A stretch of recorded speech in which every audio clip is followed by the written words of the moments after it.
Jenna, I have to tell you, Dan has a formal crush on a wide receiver this year.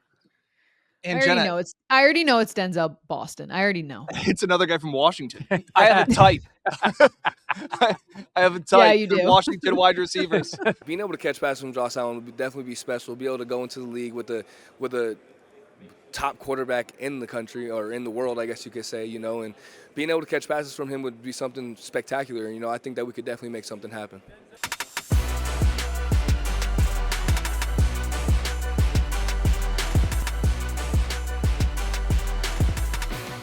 This is the Buffalo Plus Podcast. All right, welcome back to the Buffalo Plus Podcast. I am Jenna Cottrell. Mike Catalana and Dan Fates still out in Indy. Please be sure to like, comment, subscribe, as well as share. Big day, wide receiver day, but we got a lot to get to in this podcast. We're going to talk about the prospects who Mike and Dan talked to, some connections to Western New York, also a great interview on the state of the Bills wide receiver room, as well as some of the possible guys to add from Matt Harmon of Reception Perception. And also how the Bills grade their own team. We're going to get into the report cards from the NFLPA and what to make of that. But before we do that, gentlemen, we just hit 44,000 subscribers. Oh, my goodness. Thank you to everybody. Thank you to everybody. Mike, great idea. It was. And It's probably the best idea I've ever had. My idea. Yes. Our idea. Mainly. You know what? Here's what I'm going to say. I'm going to give Jenna the idea and for the first 1,000 subscribers. And then from that point on, it's all me. How's that? You know what, Mike? I was about to compliment you and say it's the buy-in from Mike and Dan that has made it grow so much. But you know what? No, it was my idea and you wouldn't be here without me. And we've actually had some people come up to us in Indy, not only the people behind us, Yahoo Sports, their great backdrop. They said, we joked around about how people our Bills followers don't necessarily know where their friends are. And then we're set up next to them on Buffalo Plus Boulevard. And we had other people come up to us and say, you guys do such a great job. Follow all your guys' Bills content. So it is cool to be here as we've joked around about the center of the NFL universe and being recognized. Listen, we're doing well. We're not the center of the NFL universe, Dan. Is that what you're saying? No, the combine. Oh, I thought you meant Buffalo Plus was the center of the NFL universe. One day. Buffalo Goals. Plus to the moon. To the moon. Speaking of goals, we have goals. Mike and I were talking 50K by August. That's the goal. Ooh, By training okay. camp. So Love we need it. to get, by the start of next season, we want to be at 50,000 subscribers. So be sure to like, comment, subscribe, tell friends, share it along the way. We really appreciate it. Again, it's cool to read the comments, especially when one of the comments makes fun of not me. It makes fun of Brian Me. Baldinger over here. So if you don't know, Brian Baldinger, the former NFL player, has mangled hands. It's ridiculous. Like he was an offensive lineman. His hands are all over the place. I have this. And people were From commenting. being a "What's sports with-" journalist. So I'm going to put some blame out there. Do you guys remember who's to blame for this? Is this Tony McMurtry? No. No, Benny I pulled Blunt. him up. Benny Blunt. Do Jenna I know you remembers. or do I know you? It is Benny Blunt. So Benny, back in New Jersey, we played high school basketball together. He doesn't probably even remember this. Benny was a big, tough dude. And I was wearing my high school ring, which I lost at a casino. And we shook hands or did something, and he squeezed my hand, and my finger it broke my finger. And it's been that way for, well, let's just say a lot of years. So sometimes when I put my hand up like a good Italian, people see that pinky, and they're like, what is that? I've kind of become numb to it. I don't know about you, Jenna, but for the longest time, when we first started working, it's like, What is wrong with him? it's jarring. It is a little. Well, it's at like a right angle almost. Yes, there it goes. Yeah. No, I don't like that. Yeah. All right. I'm hiding Big it now. day. Yeah, Yes. seriously. Big day out there though. Wide receiver talk. You got to talk to some of the prospects as well. General overall impression from this afternoon in Indy. I like talking to the wide receivers. I will say this. They are a confident group. Mhm. I mentioned it yesterday. No one is more confident than the safety group. Yes. It's wild to hear those guys. I mean, they're comparing themselves to Hall of Famers. And I think the wide receiver group addressed at least most of the guys, I was bouncing around to a lot of the different interviews. They're very conscious of their shortcomings, Yep. as good as these guys are. And they're all very talented. But they talk about all the things they need to work on. But they have confidence too. And I think there's a lot of talent. I don't think it's perceived that this is top end like we've seen in other years. You never know. I don't think people thought JSN was going to be that guy. Or Puka. Right. Yes, when they got him in the 5th round.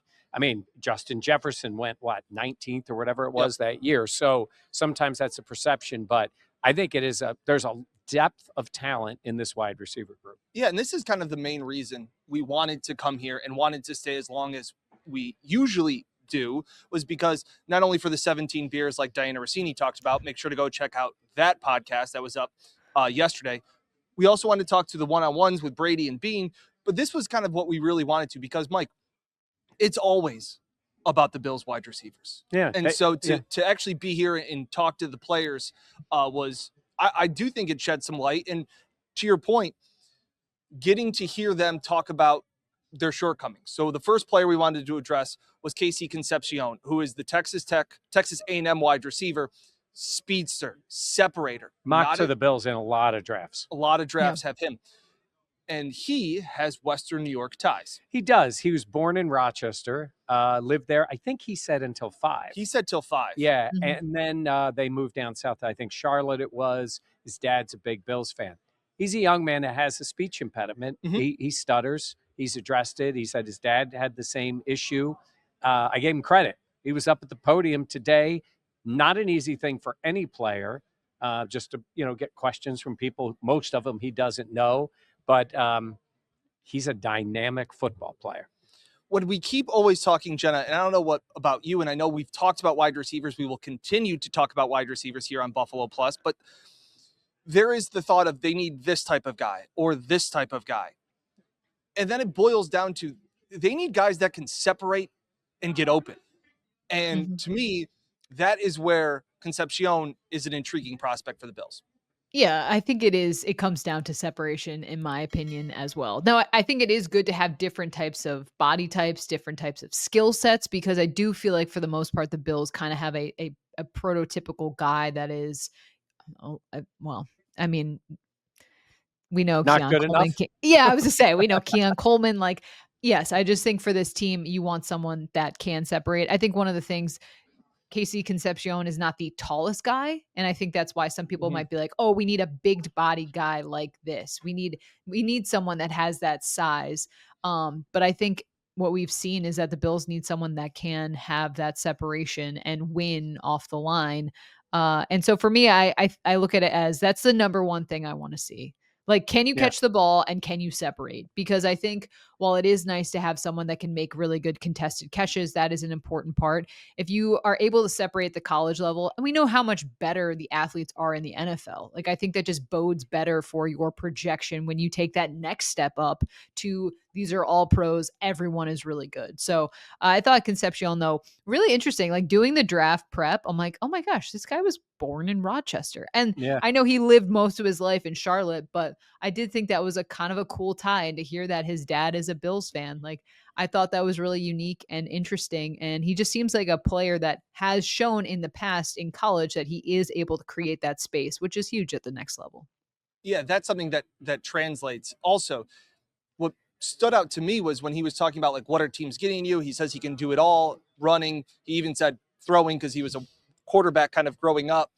It's the fact of he started as a freshman, like has played pretty much every single game. Like the durability is there. I think he said he played over 37 games and things like that. That to me is encouraging because it was Bill Parcells that had like the diagram for quarterbacks, right? Like they had to start a certain number of games. So you had Concepcion who's sitting here saying, I've seen a lot. I've done it a lot. It's not just 1 year where I got my playing time and succeeded. He did it as a freshman. He did it as a sophomore, transferred, all those kind of things to me make it more, the larger the sample size is, the more comfortable you kind of feel with knowing what you got. Yeah, and we know the strengths that he has, and that's what we talked about it. But he knows what his weakness is, and if you look up anything about him, you're going to hear about this. And today at the podium, he addressed the things he needs to work on, including the one a lot of you will hear about. Something that they said that something that the NFL teams feel like I can improve on is my concentration. This year, I had 7 drops. It's something I have to work on. I'm gonna work every day to fix it. And once I get that chance, I'm gonna catch every ball. So He said he's going to catch them all now. That would be great. Yeah. But 7 drops last season is a concern. And again, as you heard in the soundbite, like, credit to him for getting up there with the speech impediment. That's something he's addressed, and he's kind of talked about how he's trying to feel more comfortable. He's taking speech classes, all of those kind of things going into it. He formally met with the Bills here in Indianapolis, as well as what seems like everybody has met with the Bills. You encouraged by that, Jenna? All these wide receivers meeting with the Bills? Yeah, because I think that they need to meet with the Bills, because the Bills need to meet with them, because the Bills need to figure out what they're doing in terms of, is it going to be drafting multiple guys? Is it going to be free agency and then drafting? We've talked so much about how I want it to be a multiples approach. Look, the drops thing that's a real concern. Like, we all know that, because that is job number 1 of a wide receiver. I do think where the Bills are at when if they were to stay at 26, there's kind of like those 3 guys that are top tier. And then everyone else underneath that, there's going to be weaknesses with every player. That is just the name of the NFL, and how it is so good at, exposing what you're not good at. But the drops thing to me is definitely a concern, because we've seen how sometimes how challenging it is to get the ball to a wide receiver and to have focus drops. That's something that does stand out. Jenna, I have to tell you, Dan has a formal crush on a wide receiver this year. And I already know it's Denzel Boston. I already know. It's another guy from Washington. I have a type. I have a type. Yeah, you do. Washington wide receivers. Yeah. Here's a guy that doesn't drop anything. In 4 years, he has 5 drops. He was so, Mike, you talk about the confidence. That's exuded the aura. confidence. Exuded. That was the word I was looking for. Tons of confidence today at the Go podium. ahead, try it. Exude. E. X. C. No. U. E. I'm not gonna lie, exude. That's a tough one. E. How do you spell it? Oh, no, I got it. No, I got it. No. E. X. S. Oh. No. O. U. Oh. E. Soup? What are you saying? No. E. EXUDE. Yes. There should be an S. X. Sued. Like you sued No, there's somebody. it's exude. Why There's did no I even- S sound. Exude. Why did I even go down that road? What are you talking about? There's no S sound. You just said exude. No, you just put the exude. sue in it. Exude. You're saying there should be exude? a It's exude. So there should be a Z in it. It's an X. X, because EX Anyhow. Is he throwing a niner in there? Is there a niner? He exudes. 2129. That's a deep cut. If you've yeah. watched Kevin James sweat the small stuff on stand up from like what year? Probably like 2002, Dan. Yep. That's how I got my job in Elmira. That's how Jenna hired me. They bonded over that. Yes. Shout out if you know Kevin James sweat the small stuff. Comedy Central stand up. You're a real one. You're off the track. Those same people order their steaks medium rare plus. That's Yeah. it. Did anybody ask him about his father today? No. Because We there's cannot this confirm. thought. It's his father is not the former NFL player. So you're telling me David his Boston. father? No, it is. also named- Son of former first round pick David Boston. I think that's wrong. Oh. I think he grew up in another town. His father, I think, was a coach. But And his father's name is David. Oh. No. Anyhow, we'll ask him the next time we see him. We'll ask him. Well, here is what he was asked about: his meeting with the Bills, his skill set, his strengths, separation, and how he thinks his game will translate to the next level. Great meeting with the Bills. The Bills, they went over some offensive scheme with me, and then got to learn who I was. And it was a great meeting with the Bills, and I look forward to hopefully talking to them in the future. Oh, I believe I can be a great separator at the next level. You know, I have a lot of I have creativity in my bag that, you know, I'm just waiting to be able to use. And, you know, I believe I've displayed that as well. Again, the physical and dominant traits that I have will translate directly into the league as I get there. And also having a great contested catch rate and a low drop rate. I think, you know, we're receivers. We catch the ball, and that's what we do. And I think that's something that's going to translate great as well. Denzel. I would describe it as a giant vacuum. You know, I have very long arms, and therefore I have a big catch radius. You know, you put it up there, I'm going to go get it. You put it out there, I'm also going to go get it. So, you know, I'll say a giant vacuum. Being able to catch passes from Josh Allen would definitely be special. Be able to go into the league with a top quarterback in the country, or in the world, I guess you could say, you know, and being able to catch passes from him would be something spectacular. You know, I think that we could definitely make something happen. I had a crush on Boston just watching the film, then getting to hear him talk today just kind of reiterated my love for what he could do. A bigger body. And I know there were some people, because I put out a tweet that said my Bills wish list. And I tweeted it out, and it was guys they could either sign in free agency or trade for and then draft. And really, especially at 26 or in the first round, I really only think it's Boston or Concepcion as the guys. Now, that would be if they move up, then maybe you're talking about a Mekhi Lemon and guys like that. But people were saying, no, you can't draft just another big body guy. Look what happened with Keon. Boston can separate, and it's not just, Jenna, a big body guy that means he can't get open. And you can have both. It just so happens that Keon wasn't that guy, but he talks about he's a big vacuum with his catch radius, things like that. That to me, where I said Boston can be a big body guy and separate. Now, he also was talking a lot about how he is most comfortable on the outside. That is where he has played most of his career. He believes, like everybody else, that he can play anywhere on the field. But to me, that's a big bonus because we'll talk about it with Matt Harmon from Yahoo Sports and Perception podcast.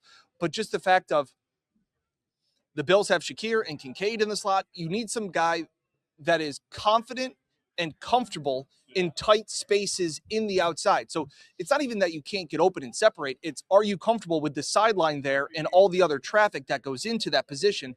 To me, Boston stands out as a big body receiver. He talks about his love for Mike Evans, and that he talks about how he was asked about his favorite top five wide receivers in the NFL now. And he goes, Mike Evans and T. Higgins right off the bat.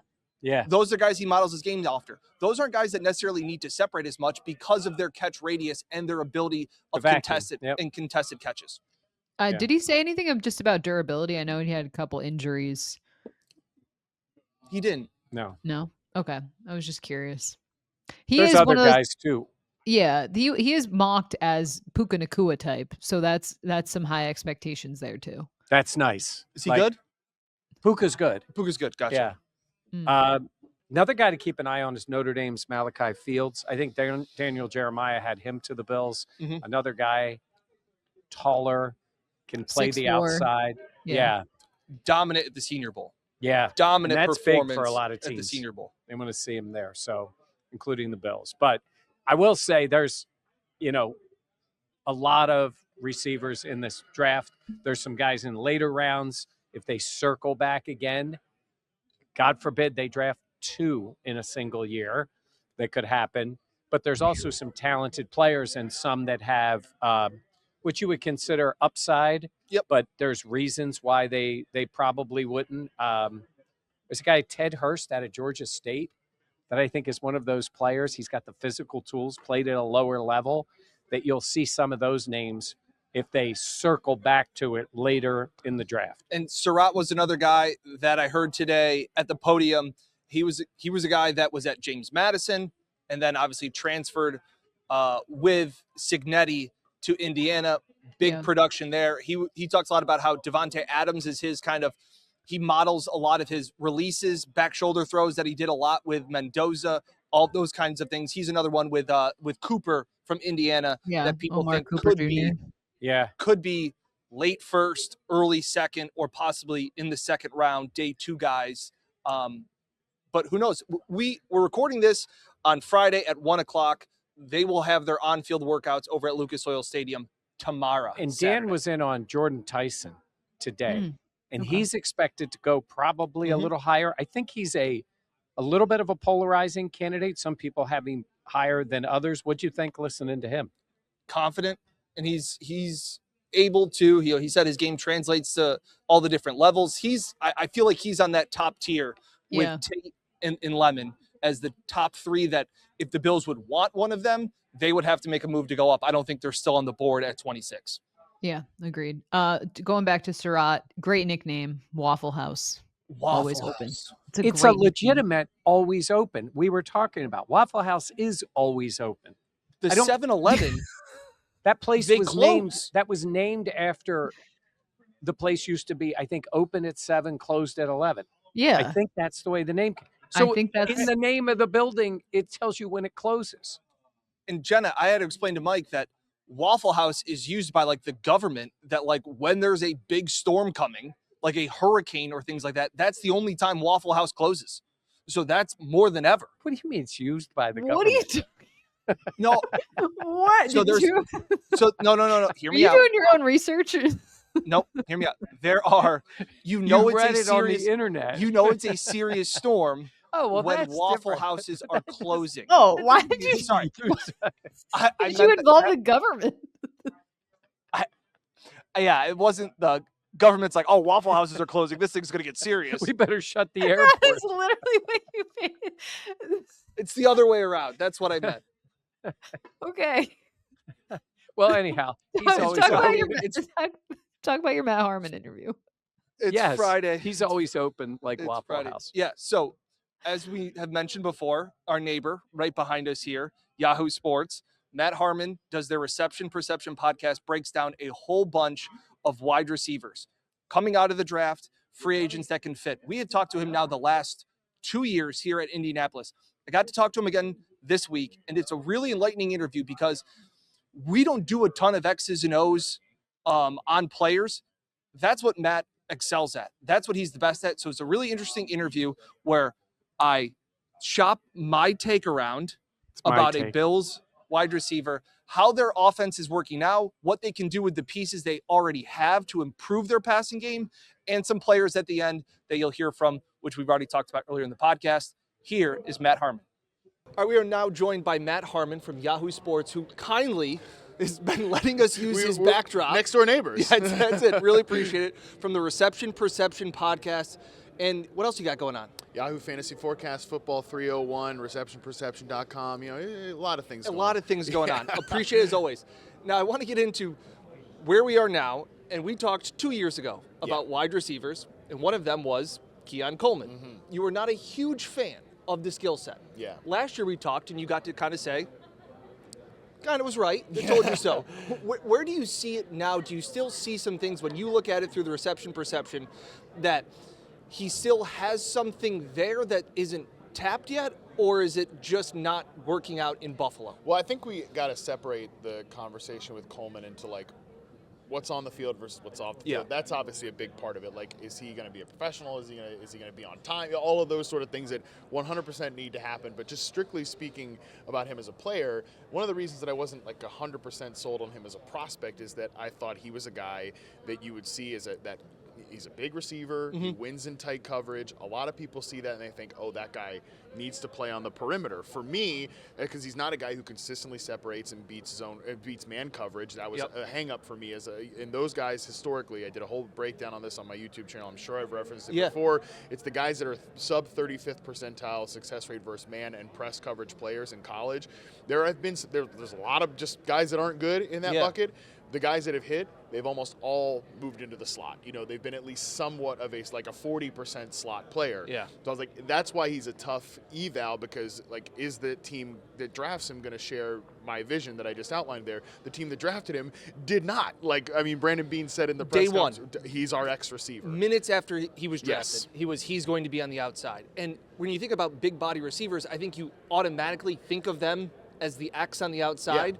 When you have guys like Puka, who has shown to be like that power slot. Yeah. Is that kind of the thing that you see, is that like Keon could find more success there? Because I think he brings the size, and like he does. It hasn't materialized as much at the NFL level, to be fair, but it is kind of hard just because when you're that perimeter player, you're not going to get quite as many looks against zone coverage when you are that perimeter X receiver. But I still think he's shown an ability on like quicker hitting routes to settle down and things like that. And that's where you get more of those opportunities instead of just always the tight coverage stuff on the outside. Which again, with his skill set, anyways, you're already going to be in smaller windows as that perimeter receiver. And then for him, because he's not that separator, we're getting thinner margins for it's like, look, he's a ball winner, great in theory, he's a great ball winner, and Josh Allen is a great deep ball passer, but again, you're making life harder on both players by doing this. So it's funny, we talked about Keon because we were just joking around earlier on the Buffalo Plus podcast that no Bills player has been talked about more this offseason than Keon Coleman. I know, to the point I almost like feel bad for him. A little bit. And it seems like, especially here at the Combine, we've seen, the maturity stuff off the field, but they are really kind of trying to use the carrot to motivate him and show the love that, hey, we're not giving up on you. Joe Brady said the best thing that's ever happened for him was him becoming head coach. So we'll see. And I like that by Brady, by the way. Yes. Whether it's real or not, you never know. When you're hearing things at the NFL scouting combine, you never know if it's real, you never know if it's not. Even if it's, not real and they're going to move on from him. And I 100% think they're going to hit this room and hit it hard this offseason. I think they're going to add a lot of pieces. We typically see that with GMs when they get heat for something, they overcorrect on it. I think we'll probably see that this year with Brandon Beane. I think it's a good idea. But so again, even if you are moving on from Coleman, just to say that's much better than the alternative where you're throwing the guy under the bus or anything. It's like you do want to show, like, to be a good head coach, you have to pour into your young players. Definitely tough love behind the scenes, but in front of everybody else, that's when you show them some real love. Okay, so Keon's been kind of the question mark, the most steadying factor, and this is something, it's funny, I feel like I've been workshopping it around to people. You're take shopping. Yeah, and I haven't really been sure. And then when we started talking, just before we started rolling, I felt a little bit better because I wanted to talk about Khalil Shakir. Because I've had this thought, and I want to preface this by saying Khalil Shakir is awesome. He is the best wide receiver. He is so steady. He's been the safety blanket for Josh Allen and all of those things. But I've started to think that maybe he kind of limits the Bills' passing game because he is where everybody nowadays is so versatile, and it's a positionless offense, as they kind of say, like defenses. But Shakir works primarily in the slot, which doesn't allow a guy like Keon to get reps in the slot. And Shakir is not really a guy that can go on the outside. And he's not as dynamic as an Amon-Ra St. Brown in the slot, where we're seeing even CeeDee Lamb, how he's taken off in the slot and can be that big play guy. Am I on to something here, Matt, at all? Well, I think league-wide, and I had a lot of conversations with great wide receivers at the Super Bowl, and this was a consistent... Those were awesome. Yeah, I appreciate it. That was a consistent theme across those conversations was if you're going to be a number one in today's league, you have to play all three receiver positions. Like, if you are, obviously Shakir is not this guy, but if you are a team who uses your number one wide receiver out at X receiver on 80+% of their snaps, you're telling us one of two things. One, might not be very good at this whole offensive coordinator thing, or you're saying you don't think really very highly of that player. One of those two things, essentially. So that to me is just where the league is going. Like, you need to be someone you can play at X, but we also move you around the formation. We scheme you up stuff. We get you in those mismatch situations. You're lined up on linebackers and safety. You're seeing those zone coverage layups out of the slot. You have to be a smart player to do that. There's no doubt about it. But you want your number one to be doing that. And Shakir, obviously, he's a number one. He shouldn't be your best receiver. That's the thing. And that's no disrespect to Khalil Shakir, who the receipts are out there. I loved him as a prospect. I've really liked him so far. He was a guy that I had a day two grade on. He went in the 5th round. That was a great pick by Beane, and they've also just hammered him in the right role for him. I don't know if expanding the portfolio is a good thing for him. Now, could he develop and do it? You mentioned St. Brown. We've seen him get better and better every single year. Maybe this is the year he shows that ability to play more on the outside, but just from what we've seen so far, his best home is without question as a slot receiver in the short areas, especially, and being a yards after catch threat. Right, and that's where I was kind of wanted to get your perspective, was like, do you see his skill set? Can he move out more to allow somebody else inside, or they're using him where his fastball is, which is in the slot. Do you know what I'm saying? No, I know exactly what you mean. And I think the way you get around this is you kind of look at the structure of your offense and where you're aligning these players. Because let's just say and this is something I think it hasn't happened in Buffalo, but maybe there are reasons for it. But if you want to look at a guy like a Keon Coleman, for example, and Khalil Shakir, for example, it's like you can put the bigger player, which is Keon Coleman by a lot. He would be the on-ball slot receiver, and then Shakir is the outside receiver, but he's off the line of scrimmage, and they're pretty tight, like and condensed to each other. Okay. Yeah, they're bunched up, something like that, a stack, and then you can get those guys as free releases. It essentially mimics like slot receiver reps here, even though one of them is outside. And you saw this with, obviously, I don't expect Khalil Shakir to become Jackson Smith and Jigba, but like he went from a guy that was 77.5% snaps in the slot in his second season to 17.5% in his third season. Part of that is because the opposite of kind of the conversation we're having with Shakir here is that I always saw JSN as a high-end man coverage beater. Like he had the skills to translate to the outside. Separate.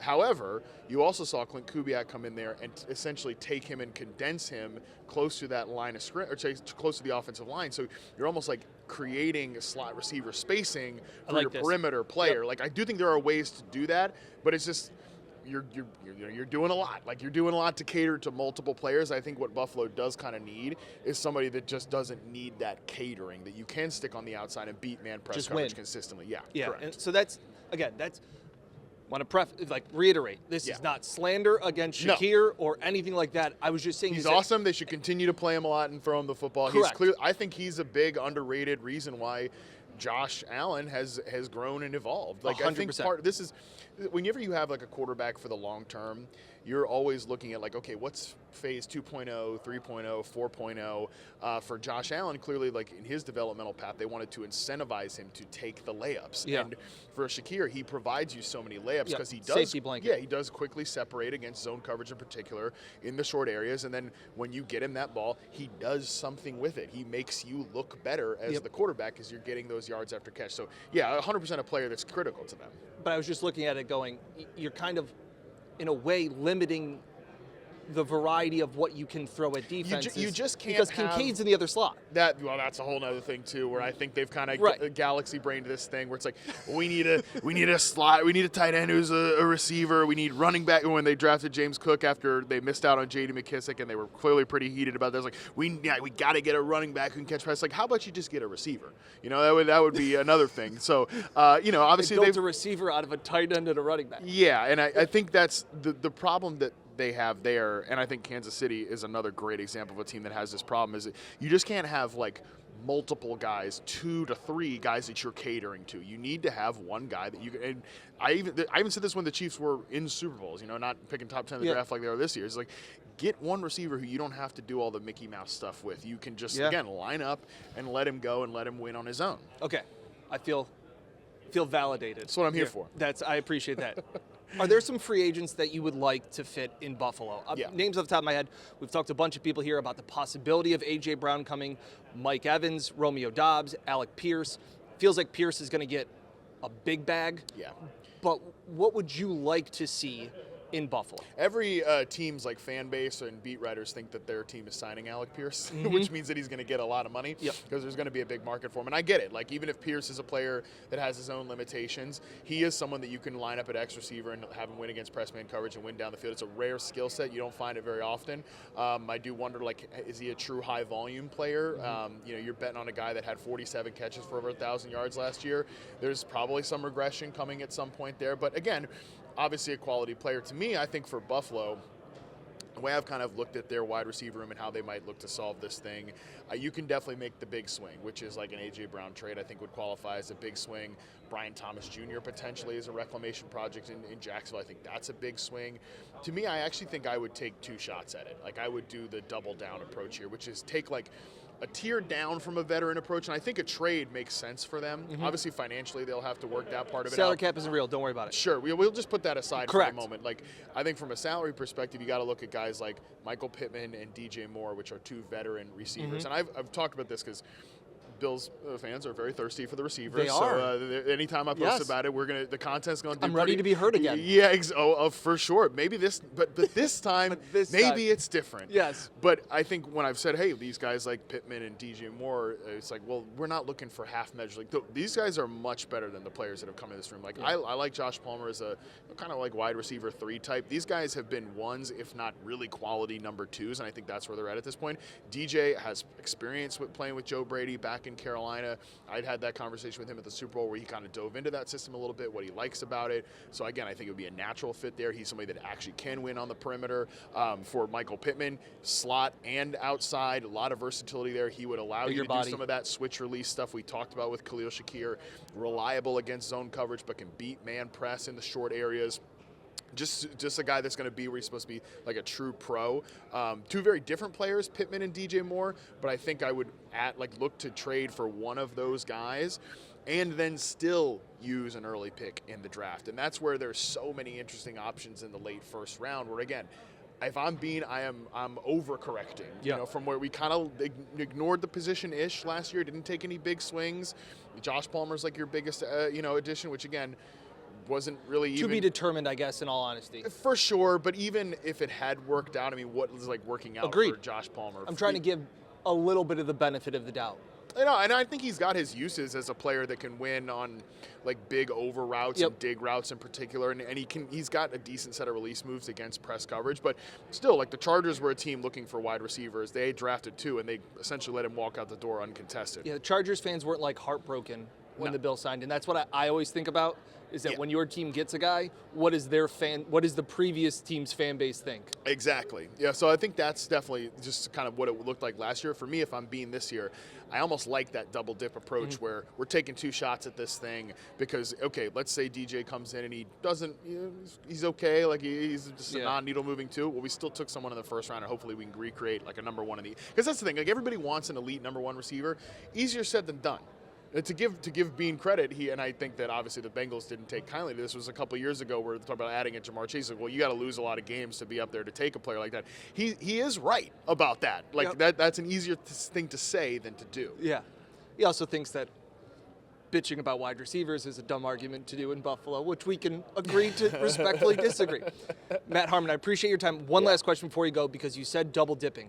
So if there is a wide receiver at 26 or that you may like. I also think that 11 could be a possibility if Miami really wants to get more draft capital. Yeah. Are there guys there that you target, first-round talent that's realistic that you would like to see in Buffalo? There are 5 receivers that I would be 100% comfortable taking the first round this year.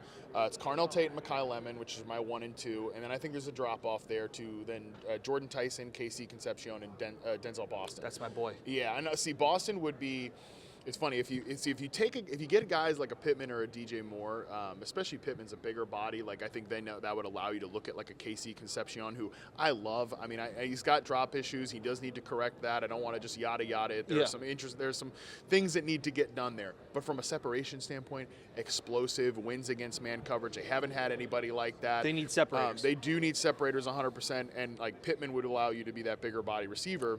But if you go with Boston, that's like 2 towers there, a lot of size. He's somebody that I don't think just plays X receiver either. You move him around the formation, allows you to be very fluid in that way. So yeah, those guys are all pretty electric, would be excellent. If they did want to make the big move up the board, then yeah, you look at guys like Tate or Lemon, but even like 11, I think those guys might go in the top 10. There's so many receiver needy teams up at the top. It's tough. We can hope. Bills fans, you can hope. That's right. Matt, really appreciate it again. Reception Perception Podcast. Yahoo's Fantasy Forecast, Football 301, and receptionperception.com. Those are the pitches. And Twitter, Matt Harmon _BYB. There we go. Thanks, man. Also, thanks again for letting us use the backdrop. Oh, no doubt. If you ever need to use it again, if you want to iron the other side, that would help us out too. I will let Colin know that he needs to iron the other side of this. Shout out Colin and his brother who watches the pod. There you go. Yeah, appreciate it. Thanks, man. Yeah, I love talking to Matt Harmon because I think it's great for our audience to hear a little bit more of that knowledge and insight on the position. He talked about how you stack wide receivers, how you can do things to get Joe Brady open, and he also, or how Joe Brady can get them open, as well as the players that he thinks could fit, like a Michael Pittman, a DJ Moore, somebody that wouldn't cost as much as an AJ Brown to trade for. Obviously, we think Alec Pierce has probably priced himself out of Buffalo. Those kind of things. Really, really appreciate him coming on. Yeah. And I'm glad you brought up my point about Khalil Shakir. It's not, you find the receipt, man. I will. I'm going to find it. If you remember me saying, and a lot of the viewers do, because they listen when I talk, unlike you, they heard me say that about Khalil Shakir, especially for a guy like Lemon, if somehow they wanted to move up to Correct. get him. Or, Casey Concepcion. Yep. Right? So, anyhow, just a thought. What was one of your other things that you took away from the Harmon interview? Just like talking big picture. That there are things they can do when he talks about that stacking in the slot so that you can technically have two slot guys on one side. So if you wanted to have Shakir a little bit off the line and Coleman inside, things like that. Also just kind of what do you think of his thoughts on what is left in Keon Coleman? I had this thought, Jenna, listening to it when they were recording it, and I had to stay quiet for the entire It was interview, very impressive. which is tough for me. Wow. It was a lot about the makeup of the room for the Bills. And it made me think, you know how we talk about guys who call plays and guys who call games? The Bills wide receiver room has players, but I don't know if the room is set up properly to get the most out of each individual player's skills. Like I talk about Shakir and say, man, wouldn't he be a better player if somebody was really good on the outside? Wouldn't he be able to put up more numbers? I think he would. I just don't think – I think they've sort of pieced it together and it hasn't worked.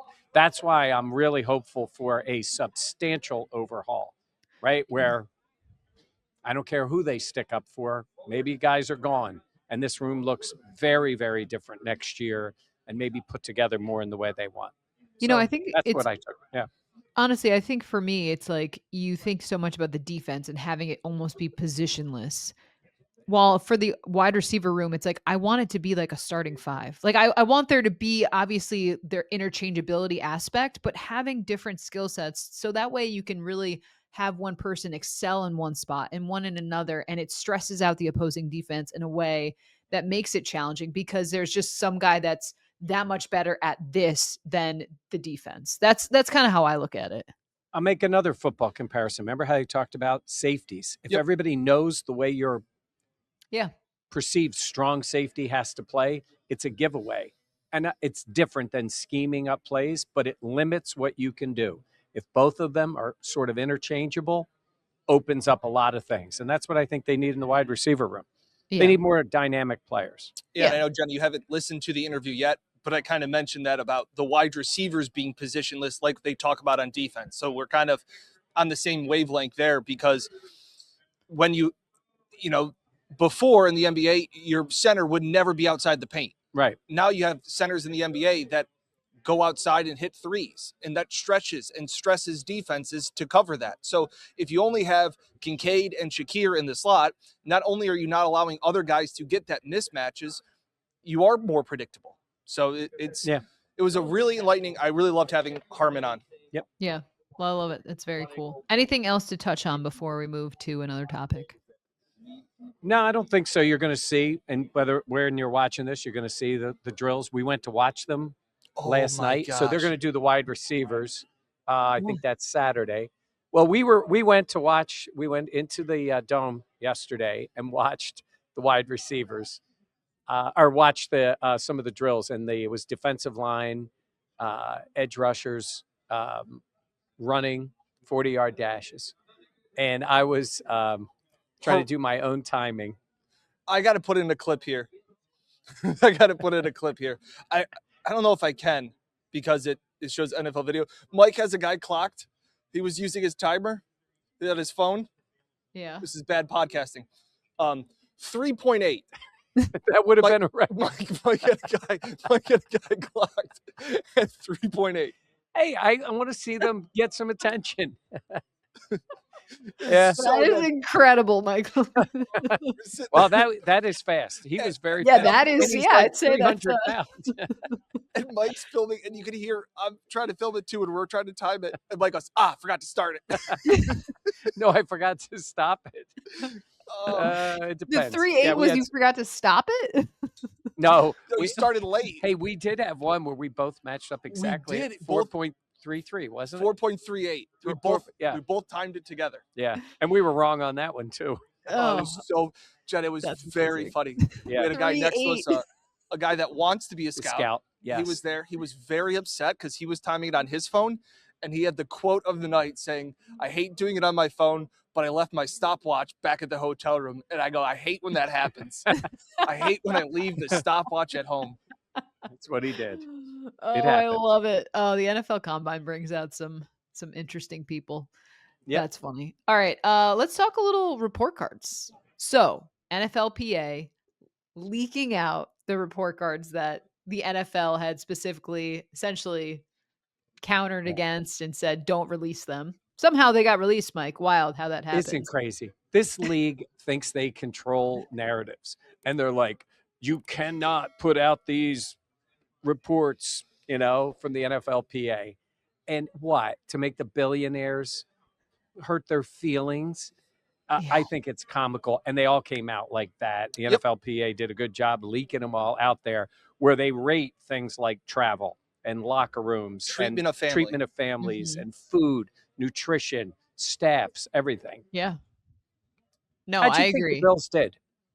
I thought overall, I thought it was interesting. So they rank 16th overall when you stack them up against every other team. So like essentially middle of the pack.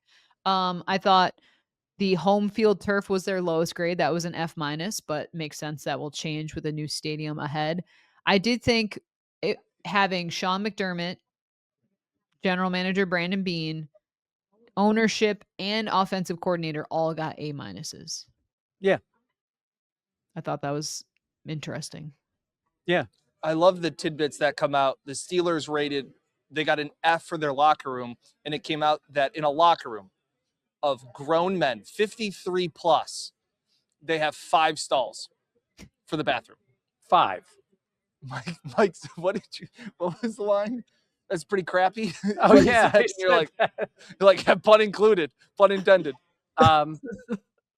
And look, for the Bills, I think the players give their honest answers. I think that's what the whole idea of it is, right? You give your honest answer. We know the stadium is changing 100%. They're going to a different building. They have no facilities at that stadium either. They don't like the turf, and there's no facilities beyond the locker room in that stadium. So that'll be a major upgrade. And the training staff, strength and conditioning, all of that stuff. Jenna, B pluses? I thought they were A's. Yeah, I think they had everything was an A or a B for the Bills, and then they got an F for their home field advantage, whatever that entailed. Home game field. Yes. Yeah, not field advantage, but just the so actual they got A's, facility. Yeah. They had 3 A's in weight room, strength coaches, and position coaches. Because their weight room, which is in the other building, is very nice. Pretty nice. Yeah.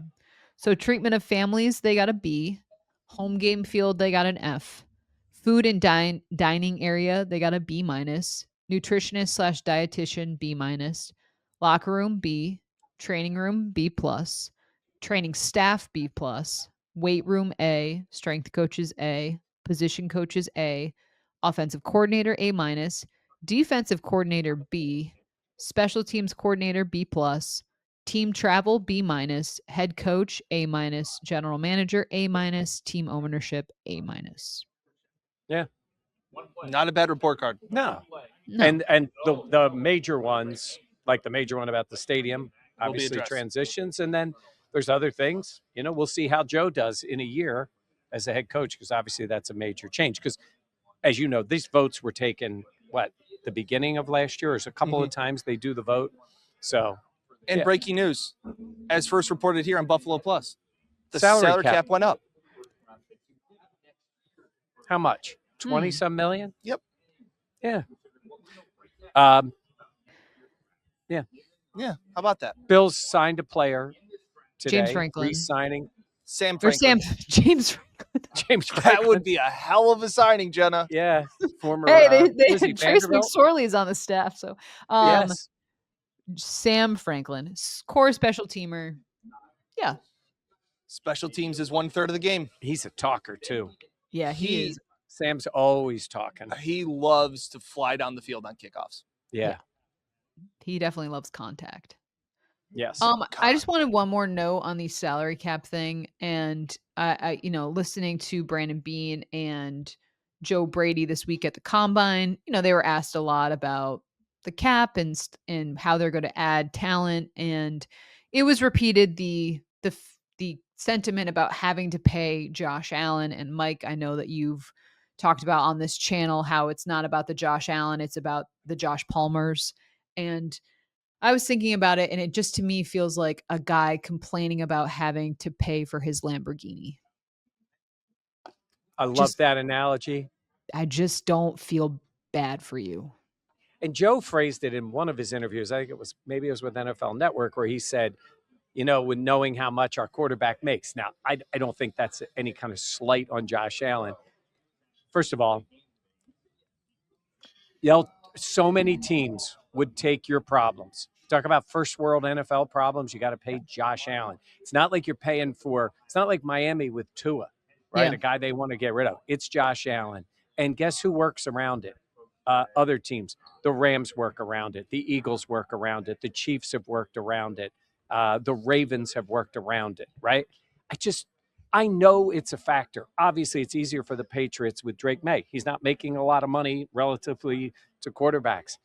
I don't want to hear it anymore. I don't think it's productive in any way.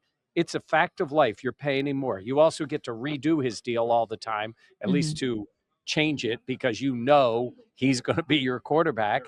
So think of it the other way. It's just a bit of It's a little propaganda. I don't even think it's probably it's tiring. It's like that's not the reason you're in this situation. Is it a component of one of the dynamics? Yes, but it's also the fact that you have paid the wrong players and you haven't done a great job drafting contracts for drafting players to fill the voids on your roster. When we've talked to and heard Jordan Reed and Emery Hunt from NFL Network and CBS Sports, like the sentiment we're hearing about the big picture of the Bills and like what they're doing heading into this draft is like hitting on a first round guy. Like, you want to talk about what makes your salary cap better and a more favorable position, draft well. That helps. Yeah. Like, that cheap labor is what you can do. Now, the Bills have done a great job. Like, Brandon Beane has done a great job on day 2 and day 3. It's now hitting on that first one. Yeah. Jenna, And it's not a perfect science. I don't want to say that we expect every draft pick to hit. Like that is just not feasible. But especially those high impact draft picks, they need to be more productive. That's just a fact. And going back to the Josh Allen thing, I would say bitching about how much you're paying your quarterback is about the dumbest argument you can make.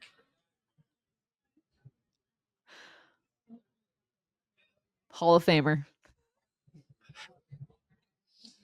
That'll wrap up our coverage from Indy. Well done, Michael. I like that. All right. Anything else, gentlemen?